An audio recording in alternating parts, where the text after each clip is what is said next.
Hey! You are listening to the Grumpy Guy BJJ Podcast. Hey, what's up, guys? Got to take care of a few things before we jump into this week's episode. First, our Ramping Isometrics for BJJ program. It is a 12-week program, all laid out for you. It's going to help you build strength and cardio in the fastest, safest, and most convenient way possible. This is how James and I have been training for the past year, and we love it. So we put this program together so you can just follow along, and we are certain you will see and feel the benefits that we do. It's only $15. Just go to grumpyguybjj.com, click the drop-down menu in the upper right-hand corner, and you'll find it. Next, R3. This is our K2 D3 supplement. It is a combination of those two vitamins, D3 and K2. These are two vitamins that James and I have been taking for a long time that really help us recover from hard training sessions. And for only $15 with free shipping, you get a whole month supply. I was going to pull up some studies explaining the benefits of D3 and K2, but I'm not going to insult your intelligence and pretend to be a fucking scientist. I take it. It helps me recover. That's it. So for $15, check it out. And last but certainly not least, we have partnered up with Jiu-Jitsu.com. They have a ton of awesome BJJ instructionals, and they have hooked us up with a discount code for our listeners. It's Grumpy10. So what you got to do is you go to Jiu-Jitsu.com, which is DIGITSU.com. Find the instructionals you want, throw them in a shopping cart. In the little discount code box, you type in Grumpy10, which is just GRUMPY and the number 10, 10. That's it, no spaces. Boom, you get 10% off. You're up and running. They got a nice app you can download on your phone. That way you can take your instructionals right to the gym with you, watch the technique, drill it. It's a pretty sweet setup. So once again, DIGITSU.com. Discount code Grumpy10, GRUMPY10. Simple as that. To find all this stuff I just got done talking about, go to our website, grumpyguybjj.com. Click the drop-down menu in the upper right-hand corner. There, you'll subscribe to our newsletter for podcast updates. You'll find links for the Ramping Isos program, the R3 Recovery Supplement, and then under the Programs and Products tab, you'll find a link to Jiu-Jitsu.com. And let's be honest, if you guys can't figure out how to navigate a website by now, there's nothing I can do to help you. So quit fucking around, check it out, train hard, and let's get into this week's episode. And boom. Okay. We are back. We're back. Once again. Super Bowl Sunday. Oh, yeah, it is Super Bowl Sunday, huh? Yeah, man. You gonna go watch the game and Fuck no. root for somebody? No idea who's even. You don't know who's playing? Nope. I'll tell you. I prefer you didn't. I'll bet you can guess one of the teams because they've been in the fucking Super Bowl for as long as any of us can remember. Fucking Patriots are back. And then the LA Rams, who are back in LA. They were to LA, then they moved to St. Louis. Now they're back in LA, so... Cool. There you go. Exciting, riveting. I cannot wait. Nah, I know. It's not... It's You know, funny. It's really common in the jiu-jitsu community that very few people are football fans, or sports fans in general. Yeah. I mean, the majority of us aren't. Yeah. I would have to say. Yeah. I mean, there's a few here and there. You know, like I think Kevin likes to watch football once in a while. He's not a big fan. See, He likes that's to what watch it once in a while. Yeah, I'm not a huge... I don't know what you would... I'm more like aware of it than like a fan of it. And a lot of that just because like, honestly, if I'm watching TV or I just put something on in the background, man, 9 times out of 10 it's like Sports Center or some like... because it's like I don't want to watch something, so I don't want to start it and end it, and I don't want it to be like. You just want some noise. Just want some noise. I don't want it to be like real high level stuff I'm having to think about. So that's why I keep up on like Anthony Davis demanding a trade and wanting to go to the Lakers and play with LeBron James. Right? It's like, why the fuck do you know that, James? But that's why. It's just bullshit. A lot of shit sticks. My background noise most of the time is Seinfeld reruns. So that's why I have so many Seinfeld episodes stored in my subconscious. Dude, wow. So many Seinfeld references, dude. Seriously, like, I mean, if I don't feel like listening to a podcast, Yeah. you know, I'm just like, I don't want music. Fuck it. Seinfeld reruns. I'll put on the TV while I'm doing shit around the house.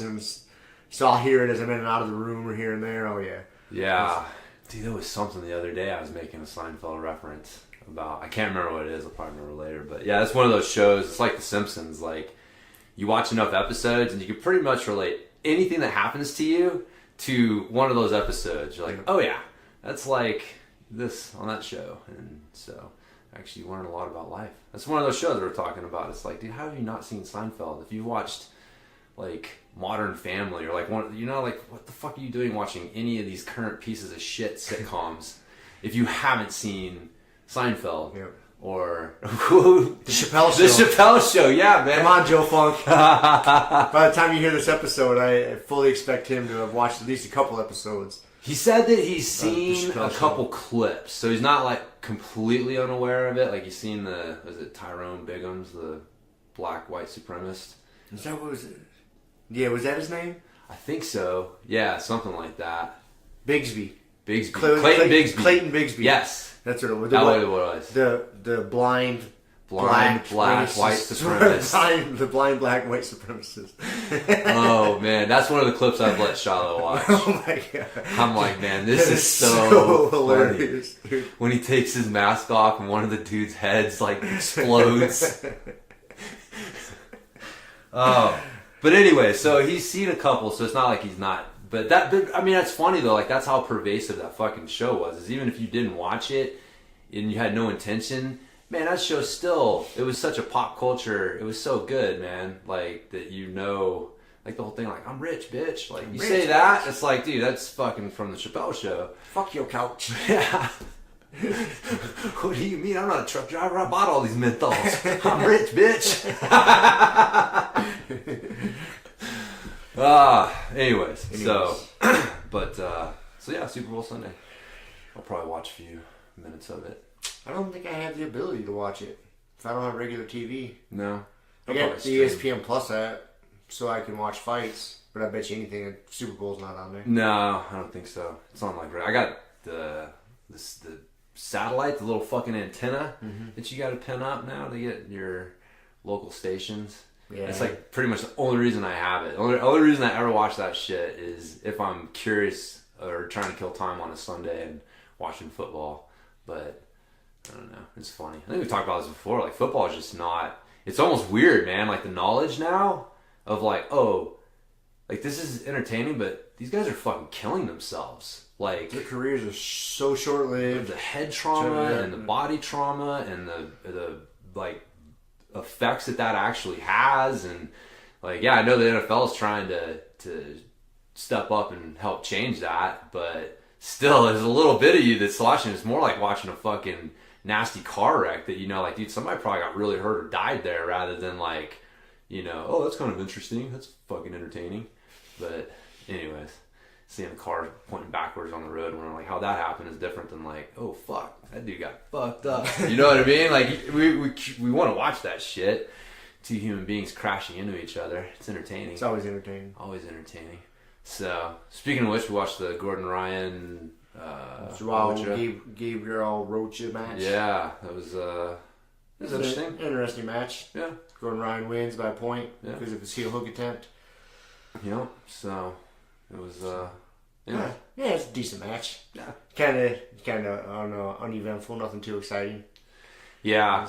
It's tough, man, when you got two high level guys. That's what I'm saying. Like I really think that's the biggest thing as to why jiu-jitsu will never really be mainstream, because even for dorks like us that love it, it's still not super spectator friendly. No. Like I'm not gonna sit down and watch a whole event, just match after match. Yeah. Like that Kasai Pro that went down last night. I'll take like 2 weeks and watch all the match. Like, it's dinner time. I'll fire up for my flow grappling and put a match on and watch the match while I eat. It's because it's about the perfect length. Like 10-minute match. Boom, I eat, watch a match, and that's it. I got my fill. Like to sit down and just watch match after match, and it's just. Oh, it's tough, man. You get bored, man. A little bored, yeah. And we're into it. We understand the intricacies of it. Can you imagine someone not having any idea? Right, yeah. It makes no sense at all. Makes no sense at all. Just two fucking guys all sweaty, rolling around together on the ground. Unless you're into porn, like I guess it's not for you.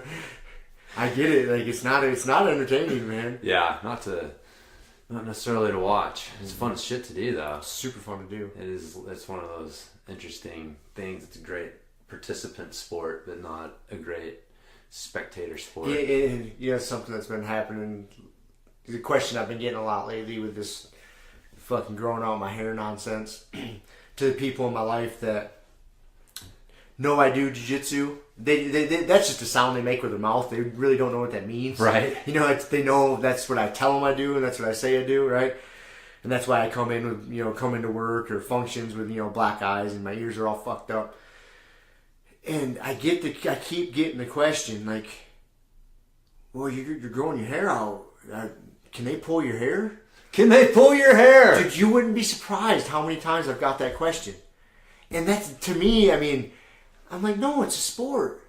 We're not out there having a bar fight like two chicks fucking pulling each other's hair. Right. Like, it's a sport. What sport have you ever seen to where you're going to pull each other's hair? I'd tell them I appreciate the compliment that you think they could fucking pull my hair. Like, I've got 1/8 of an inch of fucking hair on my head. Well, they're thinking further down the road when it gets longer. I know. Yeah, you still can't quite grab it. It's like, it's going to be a little lost. It's going to be a couple more months before you grab it. Yeah, but no, just in the rule set. Just that question, it just really exemplifies to me, like, oh, these people still have no clue.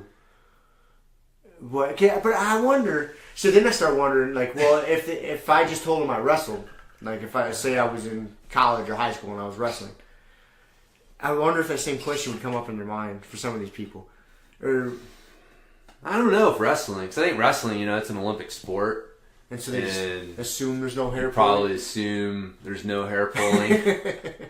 That's an interesting thing. I mean, I know in high school, like I never wrestled. But you just knew. I don't know how, but I instinctively just kind of knew, like, you can't pull somebody's hair during a wrestling match. Right. Like, there's some basic rules, and hair pulling was one that I was just, I don't know.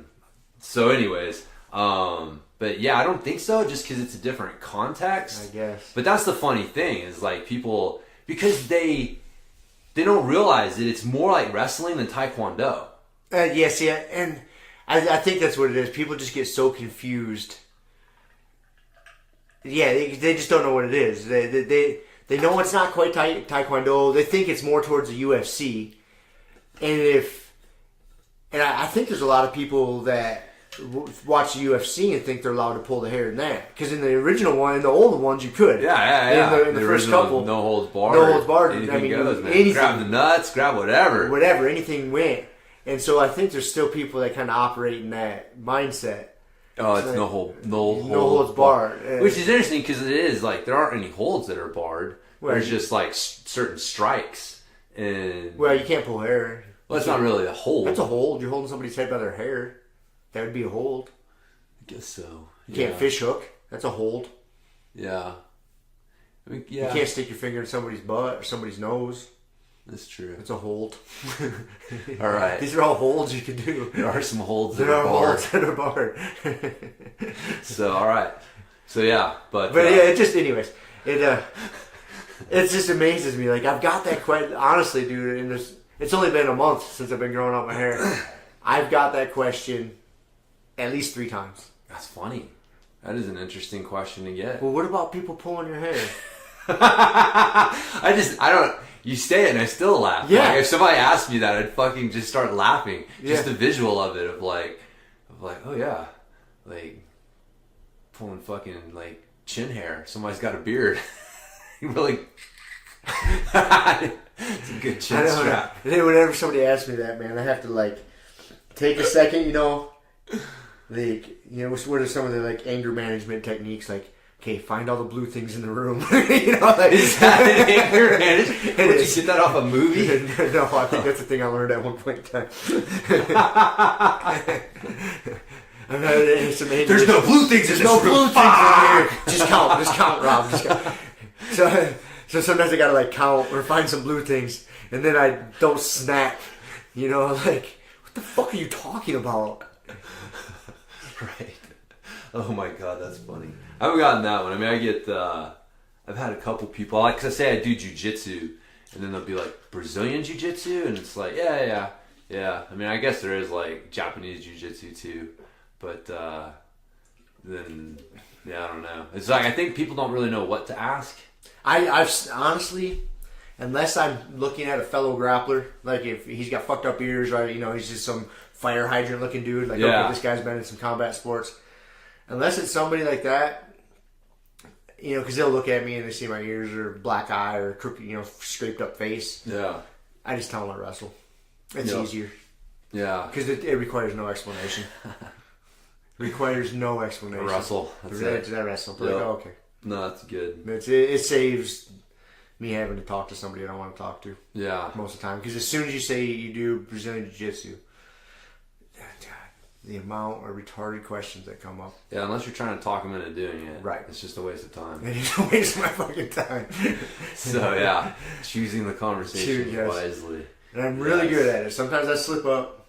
Get sucked into one I shouldn't have. But. Yeah. Anyways.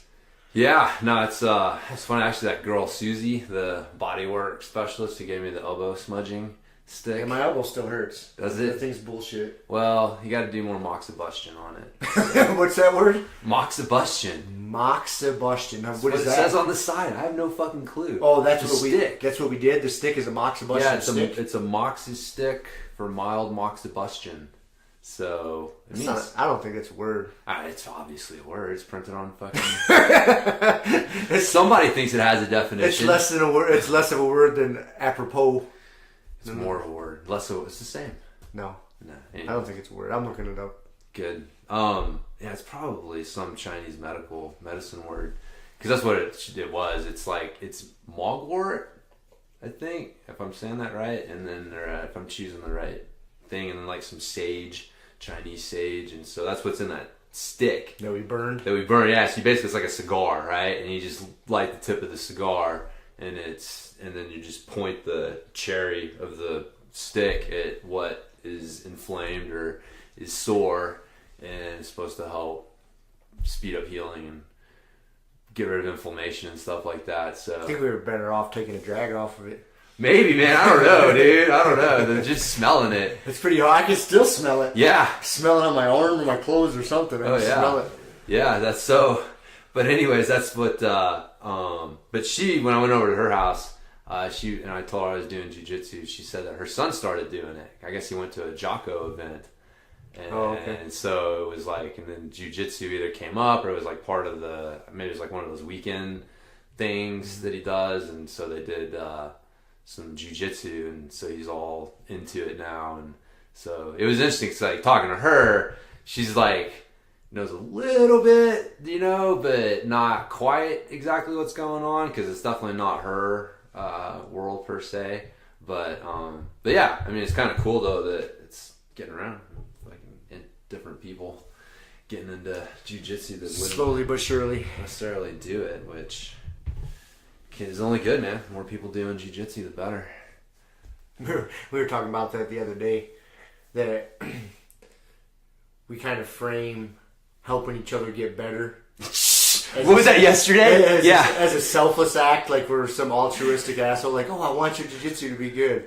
But really, when you really dig down to the root of it, it's just because we want better training partners. Yes. It's not that I really care if your jiu-jitsu is getting better. I care because you're my training partner, and I want you to be better so I have a tougher time rolling with you. I get better. So I get better. Yes. So indirectly, yes, I do care if you get better, but it's for a very selfish reason. It's funny. Yeah, no, we were, what was it? I mentioned Brett and going after his guillotines. I've totally been encouraging him, man. I've been like, dude, they're good. Keep working on them. Your setups are tight. Like his flying guillotines. You guys jump into them like the guard pass and then... Yeah, just in general. And so I've been totally like feeding him into it. But the reason is, I don't necessarily want him to get better. I want a good fucking headhunter in the gym, because then I will get better at defending guillotines. Like right now, we don't really have someone who attacks them on a real consistent basis. And so I realized, like, fuck, if I want to get real good at it, I got to have somebody in this gym. And he kind of like leaned towards that way anyways, like he was doing it, which is, I was just encouraging it. But yeah, that was the funny thing. Like, I'm like, dude, I don't care if he gets better. That reminds me, if you see him before I do, next time you see him, tell him to go look up the Raider roll. Justin Raider. Yeah. He's one of Lovado's black belts. Mm-hmm. He was a pretty, I don't know how high level, but a pretty decent level college wrestler. Got into jiu-jitsu. Like, the dude's good. I don't know where he's been lately on the competition scene. I haven't heard of him. Yeah. Maybe he's not. I remember a couple years ago, I heard his name quite a bit. He's a motherfucker, dude. The dude's good. And he's about our size, give or take. A little shorter, a little stockier. But he's got he loves the like guard pass guillotine. He's got a move called the Raider Roll. And he like 2 years ago, when was ADCCs? It was last year? Yeah. Or the year before. Like he was like finishing several matches with it. Like just killing people with it, dude. It's fucking badass. Yeah. So we need to put Brett onto that. I'll tell him. Hey, go YouTube the Raider Roll. Yeah. Add that to your arsenal. I bet you he'd be able to figure it out pretty fast. Oh, I'm sure, man. I know. I was showing him a couple things on the hanger team, just the little details that I got off that DVD, and next time we fucking slap hands, he's going for it. I mean, he's one of those dudes. It doesn't take him long to start adding things to his arsenal. He's young. He's athletic. Yeah, he's pretty sharp. He's like a fucking training robot. A training partner robot. That's like, all right, what do I want Brett to do? Program exactly. That's why I want to tell him, hey, Raider Roll, just go fucking YouTube that shit and start trying it on us. We got to get good at defending it. Yes. It is, man. It is. It's a funny thing. You're absolutely right. There's a selfish intention to... But it's get good. Your training partners better. That's fine, though. Yeah. I mean, it's... But really, it's... You think about it, there are a lot of things like that. Like, you get somebody that really likes to help people, donating their time, volunteering their time to charities or whatever. Yes, you're helping other people, but it makes you feel good in the process. Right. So it's kind of selfish. That's the Ayn Rand philosophy. It's like everything you do, really, if you boil down to it, it's selfish. It is selfish. Like, it makes you feel good to do what you do, even if you're doing a selfless thing for someone else. It's not selfless. Right, yeah. Like, you wouldn't do it if it made you feel like shit. Mm-hmm. And so, that's... But even selfish acts can be positive. Like, that's the whole thing. It's like, hey, man... I want my training partners to get better, not for them, for me, but it helps them. I mean, that's why, like, I don't hide shit. To me, like, it's like, I don't want to hit something on someone because it's a fucking parlor trick, or they're like once I do something a couple times, and, dude, I'll be fucking showing people, like, hey, man, here's what I'm doing. Here's what I'm doing. Right. I want you to add it to your game, but I also want you to fucking...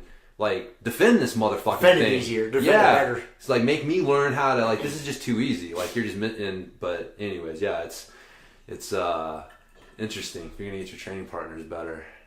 Because some people don't do that. Like, there's definitely people who are like, oh, I got a little fucking secret thing. I'm just going to keep using it, and it's more to feed their ego. And it's like, man, you're not actually getting better.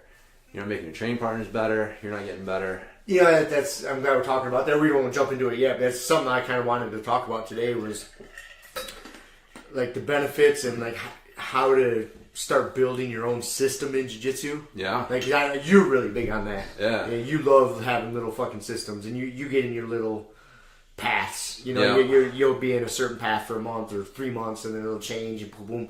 And so you're always building your little systems here. Not everybody does that. Yeah. I think it'd be valuable. I know we've touched on it before, but no, I think that's good. There'd be something good. I came across something this week. I don't know what I heard or saw, but I was like, oh man, that'd be good to talk about. Is to kind of throw some pointers out there for people to start building their systems. Yeah. Yeah. So, but anyways.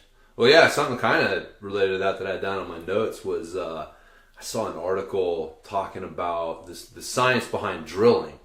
We've talked about drilling before, and like we both think it's super important, but a lot of it comes down to like how you're doing it and the science behind some like the idea of drilling and the mindful practice.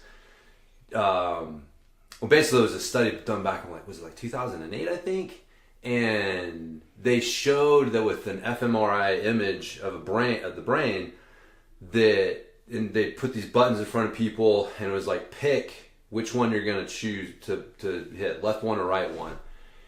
But remember when you chose, okay, this is the one I'm going to pick, and then you hit it.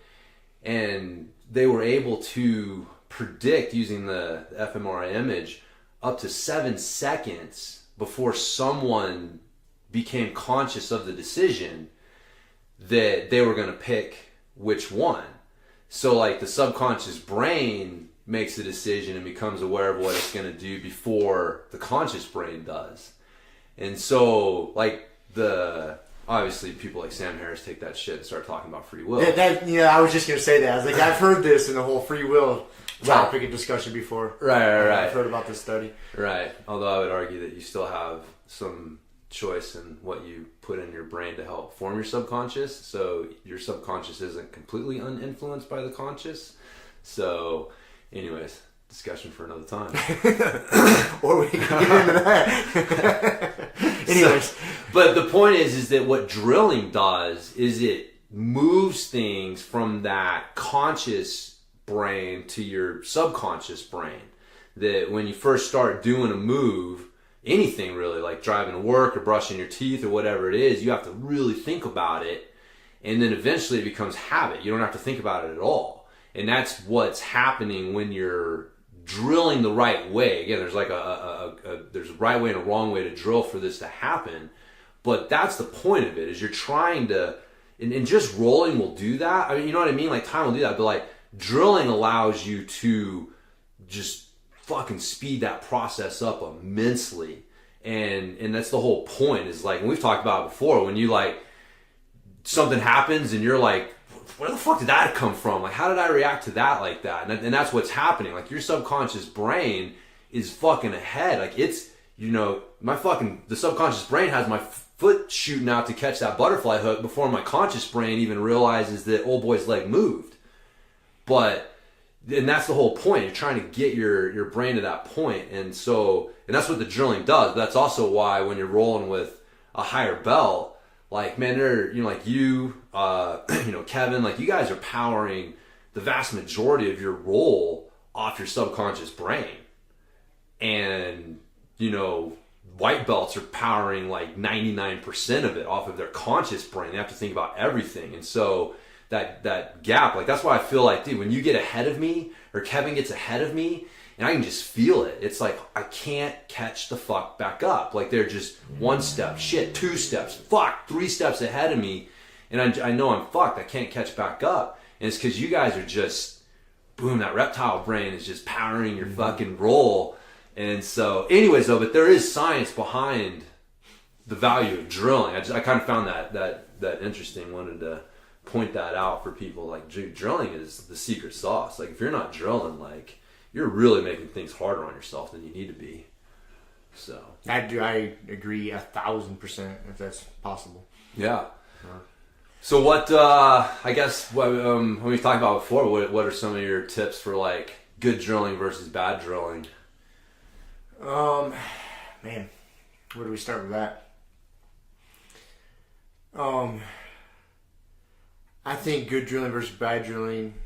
Man, bad drilling is drilling like, say you have a drill day. You're going to dedicate an hour to drilling that day, and like we do a lot of times. Like, you drill for 5 minutes, I drill for 5 minutes. If you're to drill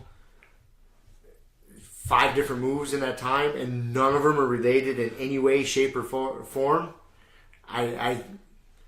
that's not going to me. That's not as beneficial. Yeah. I mean, they don't have to be.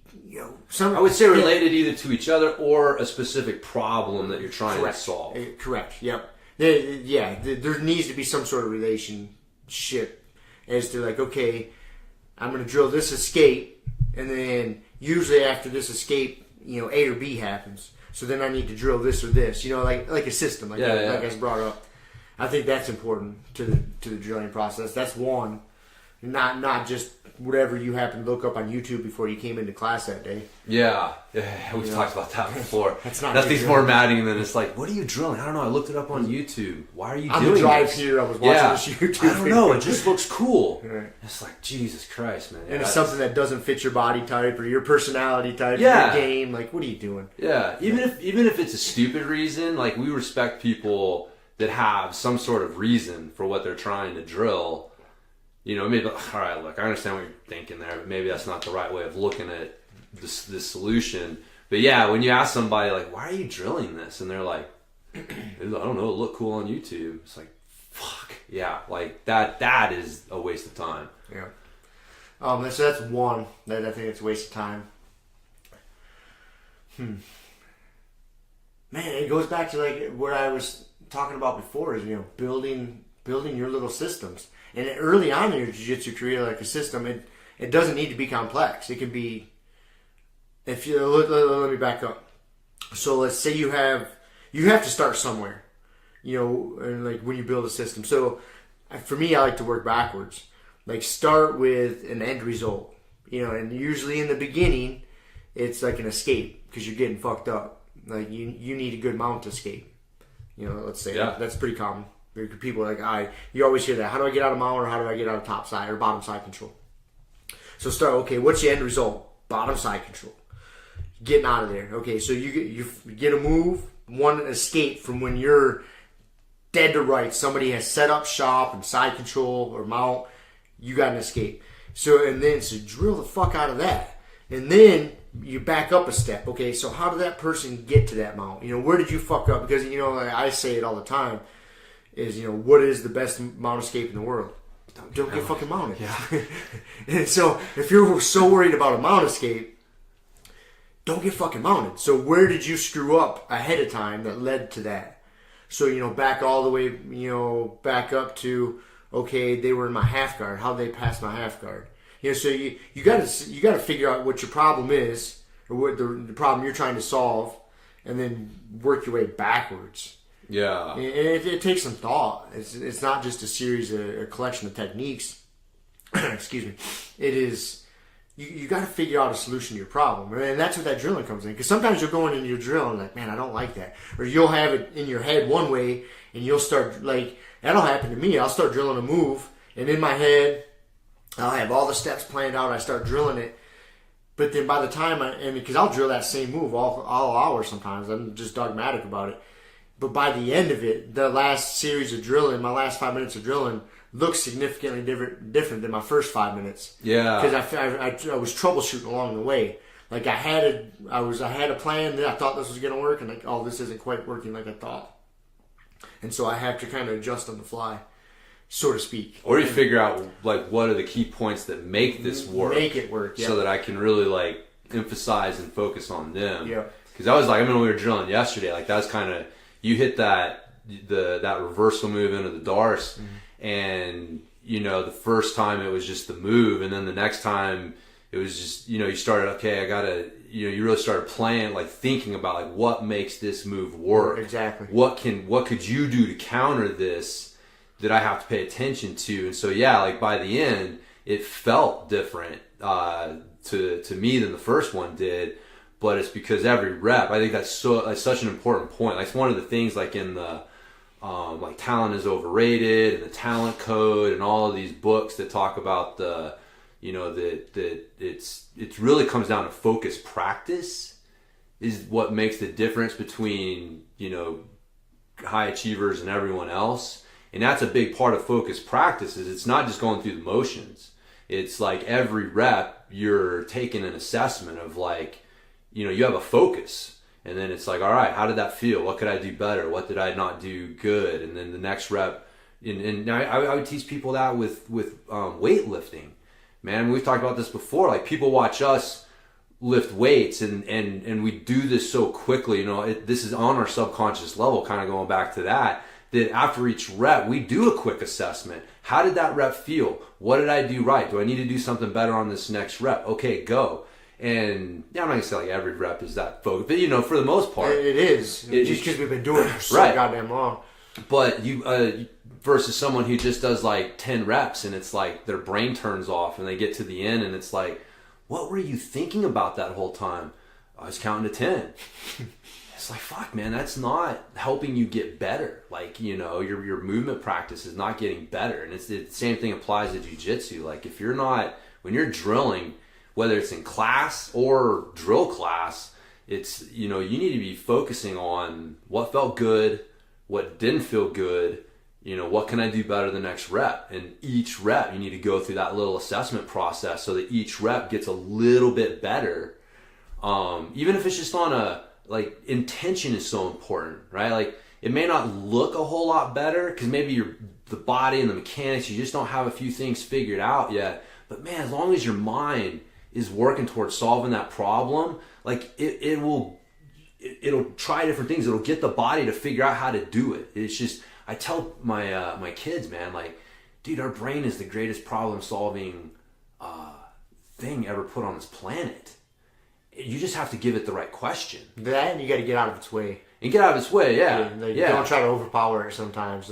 Yeah. Feed it the right shit. Yes. And then get out of its way. Get out of its way, right? Yeah. Like you're not in control of that. You're not always in control of that motherfucker. Yeah, you're like the rider on top of an elephant. Yeah.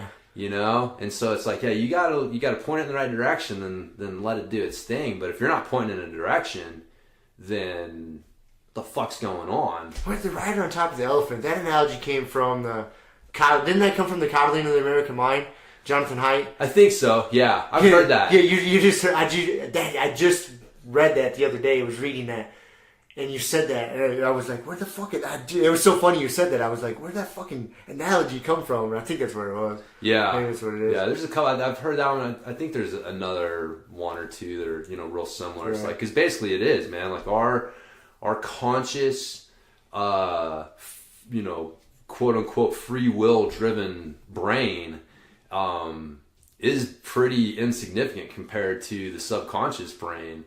And yeah, that's why dude, yeah, if you're not controlling that elephant, man, you don't realize it's an elephant. Like, you got to respect it. But, yeah, again, different subject. But, yeah, so I think that conscious practice is huge. I think that's a good, or focused practice is what they call it. So it's not just doing it. But that's, too, it's like, you're doing these moves and it's trying to figure out what are the principles behind this move. Because when you're rolling, like, step 1, step 2, step 3 may not work. Mm. But if you understand that, well, step 1, I'm trying to control his posture. And step 2, I'm trying to take away his post. And step 3, I'm trying to disrupt his base so he falls over. If you just understand those principles, then you can... The steps got wiggle room. Yeah, you can make some adjustments on the fly. Like, oh, I'm supposed to have this grip, but he's not giving that to me. But, oh, I can get this grip, and it pretty much accomplishes the same thing. So, but that's where, again, you see people their conscious brain is going, and it's like they're trying to think step 1, step 2, step 3, and that's where we're sitting there going like, dude, what are you doing? You're just sitting there, and start moving, or they do something stupid. Like old Joe Funk got on me yesterday. Dude, that motherfucker, he did the sneaky mount and got his both knees on the side of me and had him pinched, and I was thinking like, damn, Joe's got me kind of mounted here. Like, I gotta actually like, I got to do some good defense here. And then he did the white belt thing. He like started thinking and started to fucking try to mount me, not realizing like the principle of mount. Like I stopped, we talked about it afterwards. Like, realistically, man, if you've got both your knees on either side of their hips, like, you effectively have mount or back control depending upon which way they're turned. Like, you don't need that foot reinforces it and locks it in coming around the other side. But dude, if you've got your knees pinched, even if that foot hasn't come all the way around, take your time. Like, there's no reason to rush the situation here because you have the control that you want. But again, if you don't understand that principle and you think mount is both one leg on one side and one leg on the other, and I have to get to that position before I'm mounted and I have control, then that's where you make a mistake. And just because your intent is the wrong intent. Yeah. You're not fully understanding. You don't understand the principle of what we're trying to accomplish. You're looking at the technique behind it and going for that technique, and then it's like. But see, that is the tough thing. It is a big learning curve because when you're learning moves, it is step 1, step 2, step 3. I always try to keep it. It has to be. And then the deeper understanding you get of it, then you can start. Oh, yeah. My step 1 looks a little different than his step 1, but they're doing the same thing. You know what I'm saying? Yeah. My mom's calling. I'm gonna give her a text reply. Yeah, but anyways, you got fucking derailed there. Sorry. No, that's good. Got to turn my phone off. Fucking phones.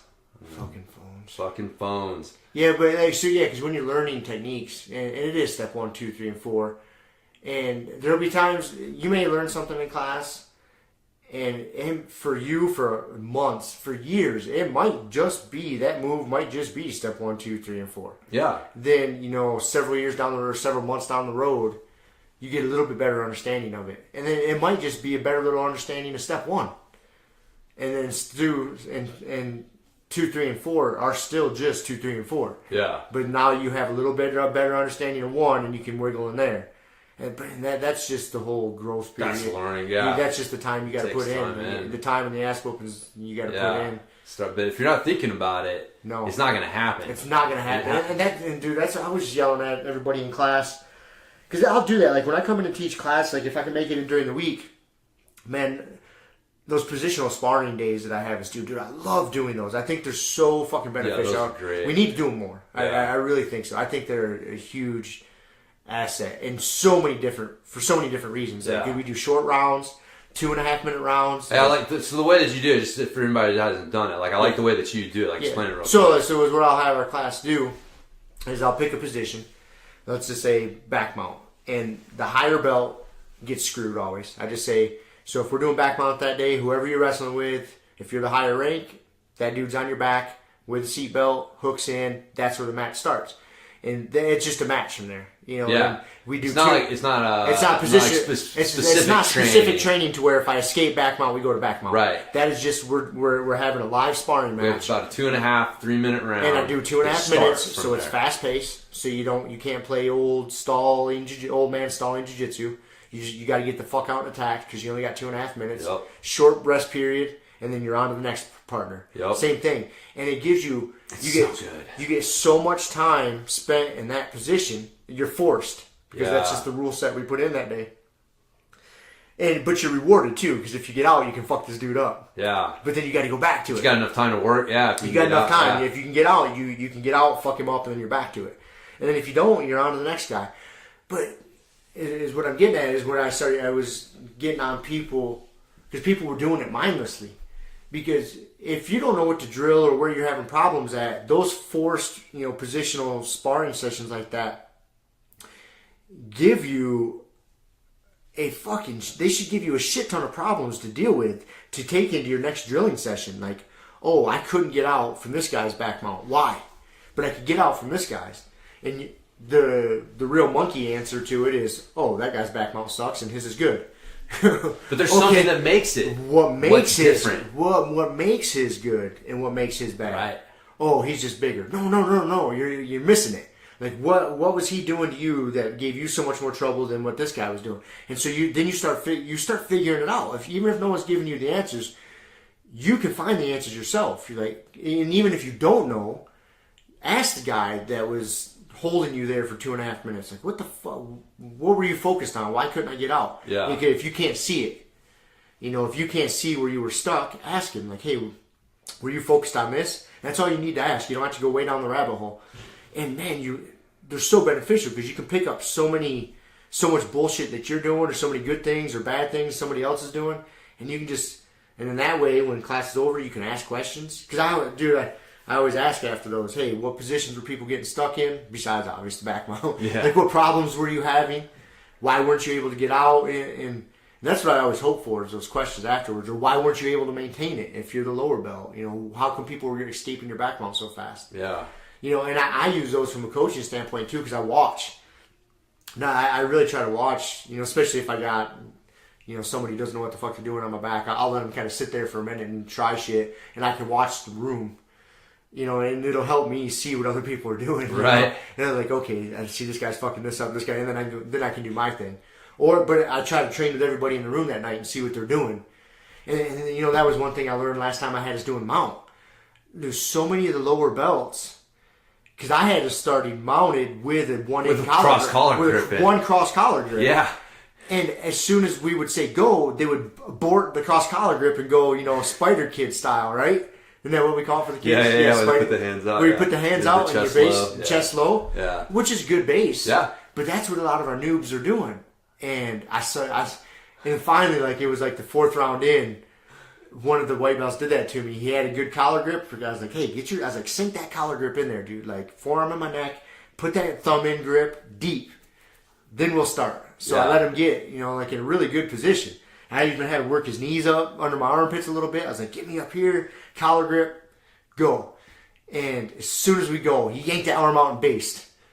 And right there, I was like, motherfucker, we have got to fix this problem. but those sessions are so good for that. Yeah. They're amazing for that. From coaching standpoint, from a student standpoint. Yeah. I like it better. I mean, obviously specific training has a place, but I like that better than the specific training because it almost goes back to what you're talking about with a system. It's like, dude, that's the ultimate system. Yep. Going from a bad position to a dominant position where you're getting ready to submit them. Like that's the ultimate roadmap. Yep. And you can start anywhere in that roadmap. Like you don't have to start with someone on your back. You know what I mean? But like this leads to this, and it's almost like, you know, you start to realize I got subsystems, right? Like system 1 is getting this motherfucker off my back. System 2 is maintaining control so I can get on top. System 3 is my guard passing. Yep. System 4 is my hunting for my submission. And you get to run through them all. I'll run through them all, exactly. So that's like the total system. And you've got all these little subsystems that make them up. And that's the thing I feel like gets lost with your just regular traditional specific training is like it's just so focused on maybe even just one part of a subsystem, maybe not even the whole fucking thing, that you sometimes start to get the idea that like that's jujitsu, like, okay, I got this guy off my back. And then you mentally relax because you don't see that like, no, this fucking should be flowing right into the next system, right into the next system, right into the next system. There is no get someone off my back and chill. You know what I mean? It's like, no, in that transition to getting someone off my back is the opportunity to get on top, right? Yeah, and start setting on my passing. And so, yeah, dude, I love those things, like because especially they're short, you know, 2.5 minutes on, 30 seconds rest, so 3 minutes total. So it encourages you to go faster. Yeah, but even if we just do half an hour, yep, that's 10 rounds, man. Yep. That's 10 different times, 10 different partners, yep, but 10 times at least that someone's starting on your back, or vice versa, that you're starting in that position. So it's like, yeah, you get so many repetitions and so many opportunities to look at it that, yeah, that's yeah, everybody loves that. I think it's an underutilized tool. I think so really too. do. Yeah. I like that training because, you know, for us higher belts, dude, I always see it as, okay, we're about to race. We're both at the starting line, but I'm at the starting line with a flat tire. Right. You know what I mean? And you're at the starting line with a fucking hopped up sports car full of gas ready to go, and I got to change a tire and fucking get going. And we're both headed to the same finish line. And that's kind of the way I see it. And that's so good because it just, again, you got to run through all those fucking systems. Like, okay, because and it'll change. Like, once you get somebody off your back, or did I end up rolling into their closed guard? Or, you know, did they fucking mount me? Did they mount me? So now, I'm going to deal with that. Yeah. Like, I got them off my back, but I'm mounted. Oh, shit, now I'm half guard. Oh, now I'm closed guard. You know, like, you get to run through and it changes, like, boom, boom, boom, boom. You know, it's... And that, you know, going back to what I was talking about, like, those training periods, yeah, they're tough and you get tired, but those are where, if you don't know where to start building your system, those give you so many pieces of the puzzle right there. Yeah. It gives you a place to start. Like, for a more advanced guy like yourself, you know, you start getting up to purple and brown belt area, you can start building your system with, like, let's say, triangle choke. Like, you say you really like the triangle choke. So the end result is triangle. Let's say it's the end result is triangle from closed guard. Okay? So then you work your way backwards. Okay, how do I get to closed guard? Okay, you know, whatever it is. You dissect it. But when you're a noob, you maybe not starting with a submission and working your way back. Yeah. You know, so, and if you don't even know where to start, whether it's an escape or submission, those specific training classes, so beneficial for that. Yeah. Because it forces you into... Yeah, it's good, man. It's so good for everyone, man. It is, and I think it controls some of the chaos for new people. Yeah. Because when you, like, I've been trying to get better about that when I'm going with somebody, you know, less experienced, you know, a new guy. Because a lot of times, like, especially in our academy, like, the higher belt kind of sits on his butt and lets the new guy come at him. But then he's trying to pass your open guard, and they don't know what to do. Yeah. And so I started seeing that a lot. I'm like, what's going on here? So that I'll kind of play it for a minute, and I'll see if they're starting to control my legs and do something somewhat intelligent. Yep. I'll let them kill those legs and get to the pass.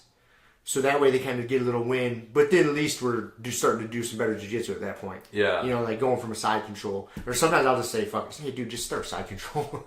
Like, right, yeah. Let's not do this dance. Just fucking start side control and we'll go from there. Yeah. And I don't know where I was going with that. But the control chaos. It helps simplify some of that for new people. Right. Because when you're first coming in, it's so fucking chaotic. You slap hands from just a completely open guard position. And they're like, what do There's I do? a million different ways to that's the problem. The analysis paralysis kicks in. They're like, what do I do? Yeah. Let's just grab on for dear life and fucking don't let go. Waste 5 minutes. Like, all right. And so that's why I like doing that kind of shit, because it erases some of that chaos. Yeah. It gives them a focus. You know, okay, there's the finish line. Yep. Here, go there. Yeah. And so. Yeah, no, man. I think that's good. That is one of the things I was talking to the class, 'cause I went over guard passing last month. I remember that last class. I think you were there. I was telling them, like, finishing up the last class. That with guard passing and jiu-jitsu in general, like, especially when you are starting out, like, you don't know what's going on. Mm-hmm. Figure out a position where you do know what's going on, and then force that fucking position. Like, that's your job. If it's, close guard, you force fucking getting to close guard. If it's, you develop a guard, like, we went over guard passing. So it's like, look, when we slap hands, you should be trying to force that fucking entry that we just went over that set up all those guard passing. Now, you may not make it in the dude suite or whatever, but you should be trying to force your, the action in the direction of somewhere where you do know what's going on. And I think that's like the thing with a lot of white belts they struggle with is, like, they don't see it that way. Like, if they end up in a position somehow where they know what's going on, then they're like, oh yay, I can do something. But they don't see it as like, okay, that's a close guard. Yep. Like, you should be learning how to get the fucking close guard from everywhere when you are a white belt. Like, every position you should have a fucking some system that ends in close guard. And now I can start going from there. I think that's a really good place to start. Now that you say that, is because a lot of that would just boil down to frames and shrimping. Yep. Where to get to close guard, that's really what it is. Do I got good frames? Shrimp. And that's it. And then if you can frame good and you can shrimp good, the odds of you getting to close guard are pretty high. Yeah. And I think that's a really good place to start. And once you get to close guard, you like. Then you can start building. From there, the possibilities are endless. Yeah. Well, the action slows down. And you can hope, in theory, you can bring them into your world. Right. And you set the tone. As long as you don't get to close guard and try to take a breather. Yeah. Immediately get grips and tap. But yeah, that's a good place to start. Because to get to close guard from side control or from mounted, like, it really, you think about it, it's just frames and shrimping. Yeah.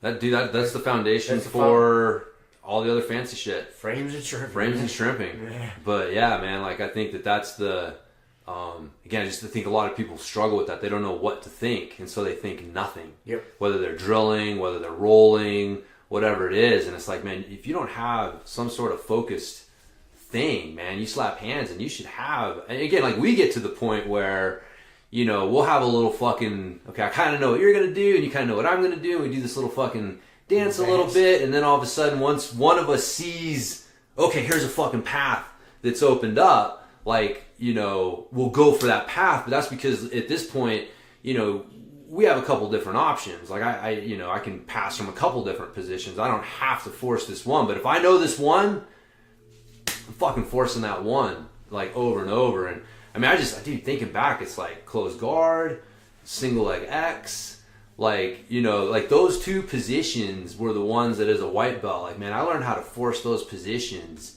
and I think it served me well. Like, it definitely gave me a good foundation to fall back on. Because every once in a while I'm like, oh yeah, close guard.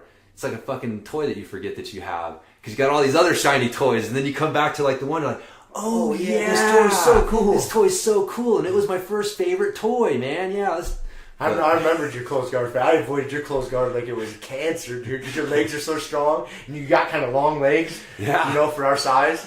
And dude, your close guard's a motherfucker to get. I remember fucking white and blue belt James Like, I'm staying the fuck away from his close guard. Yeah. This is an annoying ass position. Dude, I know, man. And that's what I think that's a good goal. Like, man, as a white belt, you want to come out a white belt with the other higher belts in the gym going like, do not let that motherfucker close his legs around you. Like, you got to spend way too much energy. Yeah. It's just not, and that's like a good, a good goal. Because it means that you're threatening it too. Like, you can do it. Like, I am creating space. I'm getting the positions where you have to respect it. But then everybody's so like, I'm not going to get in close guard. And then you start realizing like, oh, they're opening up other things because they're so worried about my closed guard. And same thing with single leg X. Like, people are so worried about my single leg X that they open up other things. So it's, I mean, fuck, dude, I won't let you on my back. Like, I just know. Like, fuck, dude, I'd rather have you mounted on me. Like, you're one of the few people, man. Because, like, honestly, dude, your back control and that rear naked choke is just, I just know. Like, man, if he gets on my back and he really wants to fucking go full tilt boogie, like, I'm dead. So, like, I will give up. What was it? Full tilt boogie, man. Full tilt boogie? Yeah. I don't think I've ever heard that. No. Never in my life. I got no clue where it came from. 39 years on this planet, I've never heard full tilt boogie. Anyways.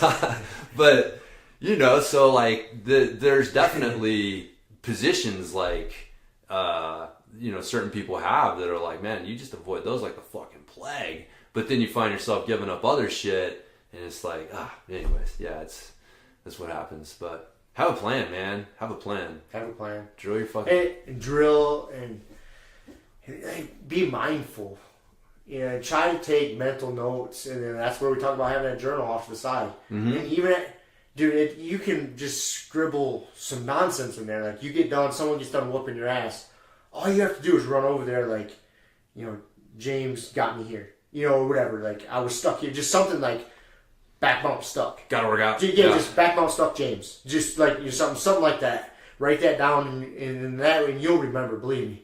You'll remember. You'll read that and it'll be like, oh, yes, that was the problem I was having. Oh. And then you can go back to the lab and try to sort that out. Dude, that's what it is. It's the lab. Yeah, and if you're not being mindful in your practice and in your training sessions, your learning curve is just so much more difficult. Yeah. You can flatten that curve out with little tricks like that, and just being mindful of shit. Yeah. Don't just take it as an ass whooping. Like, okay, he fucked me up here. I couldn't do this. Why? Was it his defense really good, or was I fucking it up? Yeah, there's always a reason. There's a reason, and it could be a little of both. Right. It could be heavier here, heavier there. You'll have, that's why I'm so big on, giving yourself little games, and I talk about this all the fucking time. And I yell at our training partners like I was yelling at her Hawaiian Hurricane. Yeah. Because I saw her. This is what spawned this the other. I was watching her beat up one of our white belts, and it was so smooth and effortless, dude. She got the deep half, and I could see the calmness and the peacefulness that she was doing. It was beautiful. Like, she did it. Like, she got to the deep half.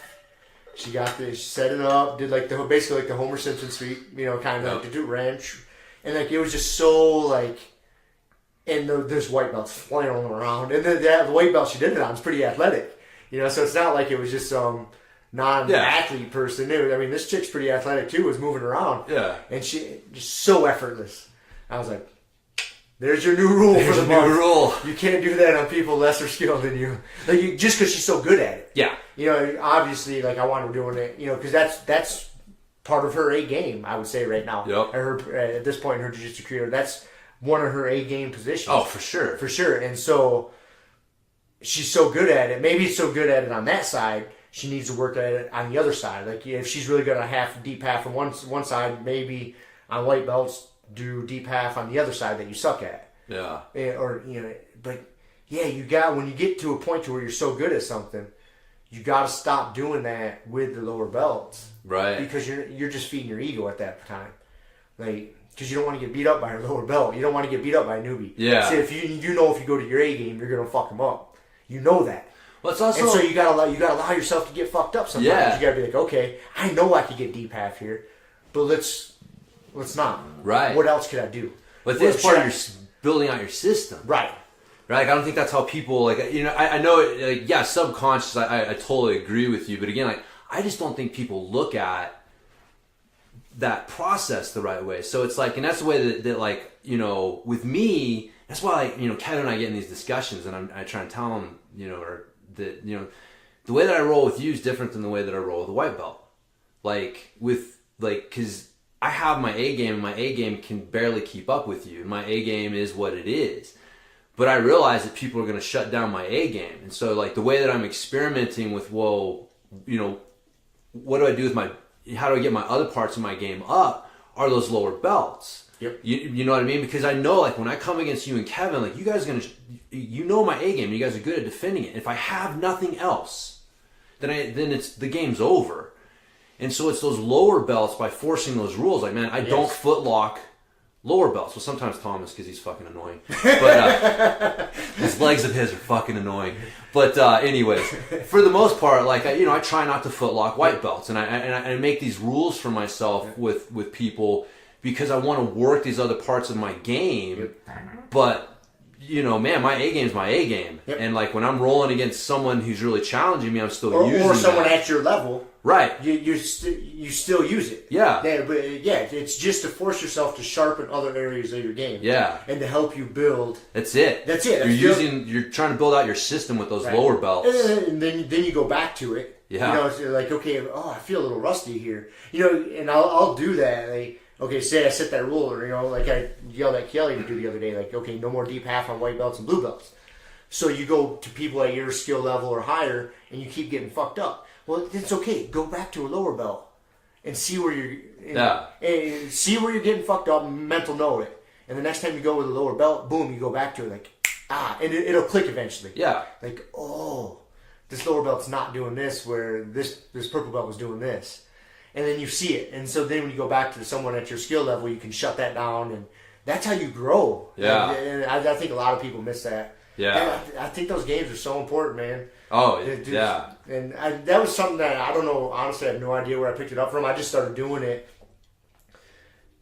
you know, for fun. Yeah. You know, to create more of a challenge for myself. You know, not that I always need it. We got a lot of tough training partners. Right. Just to make myself better. I just think instinctively, man. Like, you're just so, like, you're kind of like me. I feel like I'm always afraid that there's a giant hole in my jiu-jitsu, and I just don't know that it's there because no one's exposed it yet. And I'm constantly trying to figure out, where is the fucking hole? And I know, like, a lot of them are obvious, but it's like, even with things that I think I'm good at, it's like, no. Yep. Like, where can someone fuck this up? Like, where's the hole in this?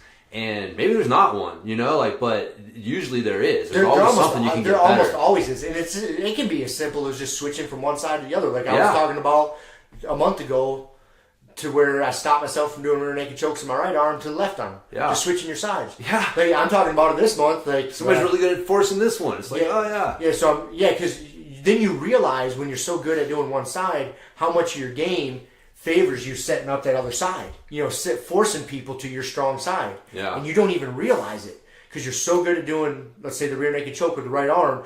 You force all your setups to that side, and then you're like, oh, me being so good at going to that side so fucking often and forcing people in that path has left a lot of routes all the way to this side. And so when you start having to go to the other side, it exposes it. Yep. And I noticed that the other day. You know, I'm making a new rule for myself. I don't know. So some of the rules I share, some I don't. The new one I got now is, I'm not going to do any more darces with my right arm. I've got to go left side. Because I found, like, oh, I'm definitely not as fluid with this side. My setups. Like, I got some pretty, you know, north-south and different arm trap setups that I do with the right side. And boom, my arm's there. Subconsciously. I don't even think about it. I try to do that on the left side, and I'm like, oh, motherfuckers are getting away from me. Yeah. I can't finish the choke. So it's like, there's my rule. There's your rule. There's my rule for the month. See, that's what it is. You're like, oh, I found a hole. God damn it. Fuck. And you're always looking for them. Yep. And, like, I think that's just, again, like, the mentality. Like, if you're, you know, like, the growth mindset, right? Like, we look at it like we're leveling up our character, right? It's not the fixed mindset of, like, I am who I am, and I got to kind of protect that ego. And so I think that, you know, those games that you create for yourself are just kind of a product of that mindset, because like how else do you figure out how to grow if you're not paying attention and constantly trying to fix these problems so you can grow? You know, like right now your character, you got like, you know, level 10 darts on your right but level fucking 6 on your left, and you're like, man, I need to spend a few ability points building up my fucking left darts. But you don't know that if you don't check your fucking stats. And then sometimes you got to go on some side quests to build those experiences. Exactly. You get some coins so you can buy some shit. Yeah, and another way to do that is, you know, you get training partners in your gym that are really good at certain positions. Ask them to start in those positions. You know, like, you know, Trey is a motherfucker on your back. You're a motherfucker on the back. Like, I like having you guys start on my back. It's like, I know I got my work cut out for me. I know if I slip up in one little area, like you on my back or Trey on my back, you guys have completely different back games, but they're both a fucking bitch to deal with. And because he likes that crab ride position. Yeah. He don't even have his little fucking Shrek ass legs. he won't even put the hooks in. He won't even put the hooks in, and that motherfucker will stay glued on your back like white on rice, dude. It's like, and it's so annoying. Like, this son of a bitch. But he's good. And so I'll have him start there. Like, dude, get on my back. Let's go. And most people are happy to do it. Like, fuck yeah. Yeah. You know, I get a chance to strangle this motherfucker. I'll start there. And that's another, you know, different style games and I do to help build my systems. And just, you know, it's not always fun. No. You don't leave the gym feeling great about yourself. Yeah. Nah. But man, yeah, see, but if you don't know what you are, man, it's like that ancient Chinese proverb. It's maybe not a Chinese proverb, I don't know, though. If you don't know who you are, you can't be different from what you are. So that's part of the process. But yeah, I think like you're saying, man, the systems, I know we've been kind of like touching on it. Really, this whole conversation has been like, about building those systems. Yeah, like the mindset for it, but it is like starting to recognize, like, I don't know, I joke with people like, man, I know 10 things about jiu-jitsu. I just relate everything back to one of those 10 things. And so like the systems, again, like even the, you know, the moves in the system, like, man, they're principles that you're applying, and it's, I don't know, man, it's funny. I'm getting to this point where it really is, a lot of my jiu-jitsu is not step 1, step 2, step 3. Mm-hmm. It is. It goes past that eventually. Yeah, and there's just so many things where I'm just like, I do things because like I see the principles, I understand kind of what's going on in the moment, and there's times when I'm trying to think like, God damn, how do you explain this to someone? You fucking can't. Okay. All right, step 1, step 2, step 3. That's all you can do. In that analogy of you can lead a horse to water, but you can't make him drink. Yeah. That's really what it is you can't. It's like trying to explain a really good mushroom trip. You can't really put it to words. No, words are they're not adequate. They're not adequate. My vocabulary is not big enough. I don't think the English language is good enough to explain a really deep mushroom trip or a really good jiu-jitsu. It's just even subpar jiu-jitsu, you know, you got to do it. There's not you can't put it into words. You can to a certain extent, and you just got to shove someone down the path. Yeah. And say, figure it out. Yeah, but just, man, having faith in that journey, because it's not a fast one. Fuck no, it's not. It is definitely a it's a long, rough one. Long, rough grind, but yeah, if you come into it, man, with the right mindset, and we talked about this before, like, unfortunately, the odds are most people listening to this are going to quit at some point. And it's like, well, how do you avoid that? How do you stack the odds in your favor? And, you know, the things that we're talking about today are definitely some of the things that will help stack the odds in your favor, because, I mean, dude, no one wants to do something that they suck at. You know what I mean? Like, really, we can say all we want about the ego, but it's like, eventually, you want to feel like you're improving and you're getting better. And there's nothing worse than spending like 2 years doing jiu-jitsu feeling like I ain't fucking getting any better. Like, I'm not really learning anything or progressing. And it's like, you know, again, we talk about the blue belt blues. Like, that's the point where the natural learning curve of like, dude, you're just an idiot, and just showing up and breathing the air in here is going to make you better. You know, like, that stops around that blue belt level. And that's where, like, you have to learn how to employ these things that we're talking about, or it's going to, like, the journey's just going to fucking change for you. It's not going to be as positive. But if you can start doing this stuff early on, then, again, you're just stacking those odds in your favor to not be another statistic. So yeah, these are the type of conversations I wish I would have had access to when I was coming up. yeah, You know, podcasts went around, and blogs and shit weren't real popular. There wasn't a ton of articles out there talking about this stuff. It was just show up and grind. yeah. It's a different day and age, you know. There's a lot more content out there and things to help you along your way, but yeah, I mean, it's like I say, it's a long, bumpy road, and most of the time, it's not even a fucking road.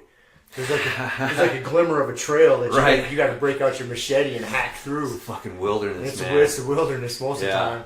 Yeah, that's what makes it fun, though, man. I mean, I don't know, like it's talking with a little Joe Funk. Keep talking. This will be the Joe Funk episode.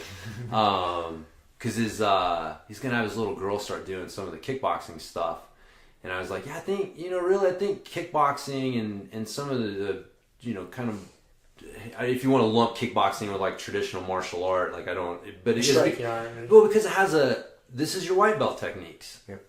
And then here's your next level techniques, and it's like, so you start somewhere. There's a fucking starting point. And then there's a next level, and it's it's somewhat clear what you have to do to progress. And I think for some kids that is really good, like they thrive, like they do really well. If you're like, here's where you start and here's how you progress, and that's good. But like jiu-jitsu, and we say this all the time, you're just dumped in the deep end. It's like, here's the deep end of the pool, jump in, have fun. Eventually, in a couple of years, you'll learn how to keep your head above water for a few seconds. Like, you know what I mean? It's like, and it's different. It takes a little bit of a different mindset. I think it's a lot of what we've been talking about is like, if no one taught you this, if no one showed you the mindset that makes you successful at jiu-jitsu, and it doesn't come naturally to you for whatever reason, then yeah, it can be a long, super frustrating journey, but like you can hack these things. You can look at like what do successful people do to stack the odds in their favor, and taking notes, focus practice, keeping the right mindset. Like all of these things are, things almost across the board that you see people doing, and they're just so easy. There's such low-hanging fruit that it's like, why wouldn't you do it? It's not like we're asking you to train for 5 extra hours a week. It's not like we're talking about fitness shit here. It's just, dude, change your mindset. Have some focus. Yeah. Keep a journal. And jiu-jitsu will be better for you. So, anyways, but yeah. I don't know, any other thoughts on system building? No, man. I think we gave a lot of good tips there. I hope. Yeah. I think a lot of it comes down to paying attention to the problems you run into. Yep. Paying attention to like the positions that you find yourself in, and then kind of what 2 or 3 things generally happens from this position, so you can have some sort of answer for them.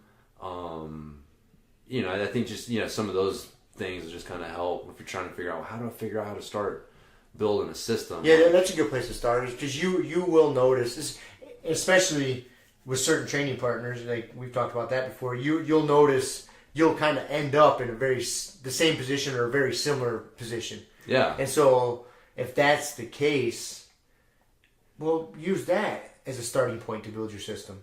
Yeah. I always end up here. I always end up here. Cool. That's your fucking base of your pyramid. Just start right there. Yeah. That's fine. Maybe it's not the best place to start, but fuck it, it's a place. It is. That is a starting point. That gives you a starting point. Something. And if you don't have a starting point, you're just spinning your tires. Yeah. So that's cool. And just go from there. Okay, and I would just focus on one step prior to that and one step after that.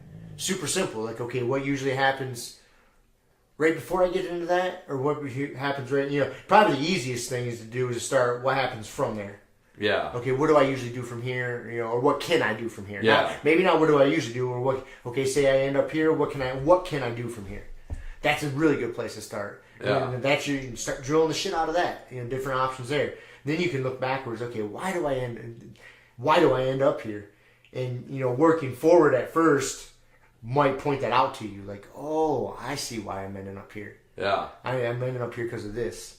Because I'll notice that with someone. Because we all have our little, favorite things we like to do. And I could write down a list of all our training partners, and all the positions. I always end up here with this guy. I always end up here with this guy. Yeah, boom, boom. We all have those, and I could, dude. If I was to sit down, I could probably list every fucking one of us in the positions we usually end up in, and 90% of the time I'd be right. Yeah. So but those are good places to start. Yeah. It may not even be necessarily like it's, bad that you're like, if it's guard passing and you're like, man, I always end up in this position. It seems to be a pretty good, strong position to pass from. Like, how am I ending up here? And like, can I force that better? Right. Stepping back, it's like, man, I really love that freaking the smash pass, smashing the knees together, whatever you want, I've had to work on how do I get here from different. It's like I would naturally end up there. I like this position. Now let's take a step back. Like, how are people shutting me down from getting to this position? Okay, I got to get an answer for that. And then once you get there, it's like, all right, well, what are the 2 or 3 things that people do here?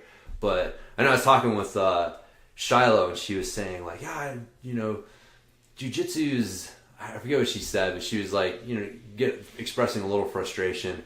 And she's like, I always just keep getting stuck in the same 3 or 4 positions, and I don't know what to do. And I'm like, well, that's easy. Like, that's what makes it easy. Like, if you don't have to solve the entire jiu-jitsu equation today. You got 3 or 4 things you need to solve. Now, the problem will change, and the thing is, over 10, 20, whatever years, you're solving more and more problems, and so you're getting closer and closer to solving the entire equation. But yeah, if you walk into it thinking like, man, I got to solve the entire jiu-jitsu equation, and I think that's really good advice, man, because I've never really thought about that, or never said that, but that is how you figure out a starting point. Yep. Like, where there is no starting point, like, you got to figure out where your starting point is. Like, where are you ending up, and what are your problems? And it's probably 3 or 4 things. It's not a huge laundry list of shit if you really look at it. So yeah, if you try to, like you said, if you try to solve the universal jiu-jitsu equation, you're never going to solve it all. No. It's too vast. No. There's no complete answer. Yeah. There's never, I get so frustrated when new people are always like, well, what if? Yeah. What if? I'm like, I should try not to freak out, like, there's always a what if. There's no just dim mock, magical, position or move that's going to kill everybody. Yeah. And so, distilling it down so you don't get frustrated, so it doesn't seem so intimidating. That's important. Yeah, I think but that goes back to everything we just talked about in this episode. Yep. Positional sparring, the pain, being mindful. Yeah. And not just mindful in drilling, but mindful when you're rolling. And it's, if you take a round off, pick somebody that gives you troubles and watch them. Right. Even if you're rounds off, we've talked about that. You can actually learn a lot from watching. You can learn a lot in your people's rounds off. So even if you do take a round off, pay attention. Don't just sit there and bullshit with somebody. Yeah, be mindful. Be mindful. Like, watch somebody that fucks you up all the time and see if they're fucking that person up, or if they're getting fucked up. That's how he's doing it. I've learned so much from watching Pimenta fuck Kevin up. Yes, dude. Watching somebody that kicks your ass in a position and then taking a round off and watching them get their ass whooped is priceless. Many levels. That's what he's doing. You may not be able to implement it, but at least you can try. Yeah, the intention, again, it's like it may not happen right away, but man, if you understand it and your intention is to apply that principle, like your brain will figure out how to do it. Yeah. Like, your body will eventually figure out how to do it. So, yeah, that's the other thing too, man. Like, when you're trying something, don't get frustrated if it doesn't work. And again, it all goes back to it. It's like, I show a guard pass and people try it and it doesn't work. And then they fucking abandon it, and they're like, well, that guard pass doesn't work. And it's like, no. How did they shut it down? What did they do? Or what did you not do? Right? Like, that's the thing. And if you're not doing that, like, I'm going to try this pass, and I drill it a couple times, and it's not working, fuck that shit. Yeah, it's a bullshit move. Bullshit move. Right, it doesn't work. And it's like, no, man. If you find something that speaks to you, like, I like this move. I don't know what it is. I like this move. Like, man, you really... You should be really convinced that it's not going to work before you bail on it. Because 9 times out of 10, 99 times out of 100, when something fucked up, like, you fucked up or they did something to fuck you up. And if you understand what they're doing or what you didn't do and you can correct it, then you're going to fix the fucking problem. It took me a long time to fucking figure that one out, man. Like, it doesn't take long, like, getting smashed a couple times trying something for you to just go like, fuck this shit, man. I'm out. But yeah, that's when you got to double down.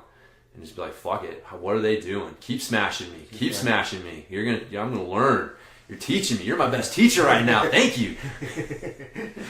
But yeah, it's tough. So, no, it's good, man. I think that was a good episode. I mean, you're right. I like the idea of the systems. I think we've talked about before, like in the instructionals thing. Like, I personally find instructionals that look at kind of a systems-based approach to what they're doing to be more valuable than just, here's 25 of my favorite moves. Yeah, what's funny is I think that's newer to the jiu-jitsu world, over the past, let's say, 5, 6, 7, 8 years. Because I remember when I first started, even that word, like system, and being taught like that wasn't super prevalent. I remember Eddie Bravo came out with, his 10 planets, his rubber guard system. Yeah. He had rubber guard system and then like his half guard, electric chair. And then he had those two systems in those books he put out. But there wasn't a lot of people doing it. And what a lot of instructionals you bought back in the day was just how many techniques can I stuff into this fucking DVD set. Yeah. And there was systems within it, but it wasn't. Right. It was never quite like marketed or even taught like that. Yeah. It really wasn't. It was just puking a bunch of techniques on you, and here you go. Yeah. Well, learning is a science, man. There's an art to it. And I think that's kind of been some of the evolution in jiu-jitsu. Yep. You're starting to see that a lot more. Almost all the instructionals you see nowadays are more of a system-based instructional. Like, yeah, here's this. You do this. If they do this, then they do this. Or you do, yeah. I mean, they were there, and I'm not gonna say they weren't there, but for some, and then maybe it's also because instructionals are more commonplace nowadays. Yeah. Digital, all the content's digital. Fuck, I remember when I first started, it was more normal to have VHS instructionals. I'm gonna go train. You're gonna go train? Yeah. Okay. Well, have fun. We're in here talking about training. Are Does you? that count? There you go. Well, have fun. Mm-hmm. No deep half on white belts. Noted. Blue belts. Noted. None. Angela texted me. I'm like, all right. Okay. Yeah. You can deep half Angela. Okay. Yes. All right. Okay. See you guys. Love See you. ya. I love you. That's funny. All right. Love you in jiu-jitsu way too, kid. Yeah, so my wife's gonna make it in. I'm not going in. No. My friggin' neck's been sore. Your knee's all fucked up. Yeah, dude, it's fucking disappointing. Yeah. Yeah, man. Well, hopefully, things turn out. Find out, man. I'm slowly coming into this acceptance phase of my having to get another surgery, man. Because, dude, it's a big fucking deal. Yeah. Having to go through that surgery again. It's not like a small little thing. It's fucking ACL surgery. Yeah. Off work for 4 months. How many months you're off jiu-jitsu for? You're not even stepping on the mat for several months. And then you can get back to drilling. And dude, it's such a long fucking process. And dude, I'm pretty certain, dude, it's torn. Yeah. It's not stable at all. Huh. And honestly, like, I've been in denial for, like, I looking back, like, almost like the past year. Because the first time, like, I had surgery like 3 years ago. And then I met about a year ago, about this time at that Fight to Win in February. That was that dude. I was in top half guard, and that guy kind of had. Oh, that's right. And he kind of had like the lockdown. And he extended his leg super hard. My knee went pop pop, and that's when I got pissed. I fucked him up, but then I pulled out of the tournament after that. I remember that. That was the first time I remember it popping significantly since the surgery. Yeah. And then ever since then, it's been a little more sporadic, and then it just over the past couple months, it's been more frequent. It's been like going out on me, like, and finally, because I remember just a couple months ago, like it popped. Me and you wrestling one time. It gets to the point now to where it kind of like dislocates and gets back in, and it hurts, but I can just kind of like shrug it off and keep going. And it's happened several times, and I just been ignoring it. It happened when I was doing takedowns there a few weeks back. We were doing no-gi, and I went to like post my leg and shoot, and it went boom, and it was just like, oh, it fucking hurts for a second, and then I just ignore it and I keep going, and then finally, like, it was a couple weeks ago, I went to plan on it, and there was just nothing there. I went to hop on it, and my knee just went and just fucking, and I collapsed. I'm like, God fucking damn it, man. Like, there's something not right there for it not to be stable. Oh. And I've just been kind of in denial. Huh. Yeah. It's dude, I'm honest, dude. Like, it's a tough one to fucking wrap my mind around. Like, I don't want to go for the surgery again. Yeah. I know I have to if I want to continue my lifestyle, but it's motherfucker, man. Again, are you kidding me? Yeah. Same fucking knee. Yeah, man. Well, that sucks, but I mean, I don't know. Life, it is what it is, man. Yeah, it is what it is, man. I know. Yeah, that's I got to come to terms with it. It is what it is. Yeah, man. I would just say, trying to figure out the best way to, I don't know, make the most of it. You're getting time off the mat. I don't know. Maybe it's time to fucking write some shit down, or I don't know. I got no clue. I don't know either. I'm just always one of those. Life gives you lemons. Tell it you like fucking lemons. You got what else you got, right? What's that? The Henry Rollins quote. It's like, fuck lemonade. I like lemons, bitch. What else you got? Yeah, I know. So it sucks. We'll see. Yeah, man. That's good. Well, I mean, you got a good family, jiu-jitsu family behind you. I mean, we're here for you. And I'll probably end up having to talk you into driving me up to Vail for surgery if that's the case. Yeah, man. Whatever we can do to help you out and just help you get through it, man, because you're a super valuable part of the gym, and it's gonna be a bummer not having you being as active with it. But I can come hobble back in there and yell insults at people. Dude, you can shit up. Yeah, you can tell people don't drill stupid shit. You don't need two knees for that. I can insult people off to the side of the mat. That's with right. One leg. Yeah, man. Just fucking yep. So, anyways, we'll see. See what we'll find out comes out. But yeah, anyways, so cool. I'm taking today off too, get a little rest, and get back after it next week. Cool. So, all right. Say we call it a wrap. Yeah, that sounds good, man. Cool. All right. See you fuckers later. See you guys. Thank you for listening to the Grumpy Guy BJJ Podcast. Thank you all for listening. You can find us on Podbean, Apple Podcasts, Spotify, and wherever else you listen to podcasts. Please make sure to subscribe and leave us a review. It really does help and will allow us to keep putting out episodes. If you have any questions, comments, or ideas, hit us up at grumpyguybjj@gmail.com. Also, go to our website, grumpyguybjj.com, and get signed up for podcast updates and get our free BJJ Improvement Starter Kit. That's it for now, so get on the mat, train hard, and talk to you all next week. With a permanent rep, a hermit now, fool. Doggy school, foggy cool, got a froggy outside Molly dude. Melvin, Colin, Daisy Duke, hanging by the lace of their shoes. No trace of the tools, shaped in your face, fuck the rules. Snooze, you lose.